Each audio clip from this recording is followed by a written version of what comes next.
Welcome to The Explainer. Today, we're going to dive into a Zen teaching that pretty much flips the entire spiritual search on its head. What if everything you were looking for was already right where you are? So many spiritual traditions kind of paint the same picture, right? Wisdom is something you have to find. It's this sacred prize at the end of a long, hard quest. And that idea, it feels pretty intuitive. But Zen Buddhism is about to challenge it in a really profound way. So, this universal search for wisdom, it often gets personified by a figure like Mañjuśrī.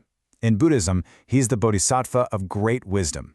Basically, he represents the absolute peak of enlightened understanding. So naturally, tons of people make a pilgrimage to this one place, Mount Wutai in China, which is said to be his sacred home.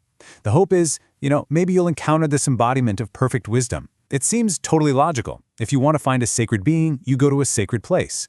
But there was this one famous Zen master who looked at this whole tradition and basically said, nope, you're all looking in the wrong direction. Okay, so this brings us to a guy named Linji. He was a Zen master back in the 9th century, and he was legendary for being, let's just say he was incredibly direct. And he had a completely radical perspective on this kind of search. He really wanted to shatter our most common spiritual assumptions. I mean, how blunt is that? But he isn't literally saying the mountain is empty, of course not. What he's doing is using this shocking claim to just bust a fundamental myth we all have about where wisdom is located. And his point here is, it's profound. The wisdom you're looking for isn't found in a location. It is the very awareness that is doing the looking. You bring the sacred with you. The truth is, you are never without it. In essence, searching outside yourself is kind of like frantically looking for your keys when they're already in your pocket. You've brought the treasure with you all along. And this same logic, it doesn't just apply to places, it applies to experiences too. Okay, so if wisdom isn't in a special place, maybe it's found in a special experience, right? Like having some grand vision of a Buddha or a bodhisattva appearing right in front of you. Surely that has to be a sign of progress. Well, this leads to another core Zen teaching that can be kind of hard to swallow. While you might think seeing a vision is this huge breakthrough, the masters warn that the moment you become attached to it, you've actually entered what they call a demonic state. Now, demon here doesn't mean some literal monster. It just means the mind of delusion. The moment you cling to these experiences or even doubt your own inherent nature, you create a separation, a gap between you and enlightenment. And just like that, you're lost in a mental illusion instead of just being present in reality.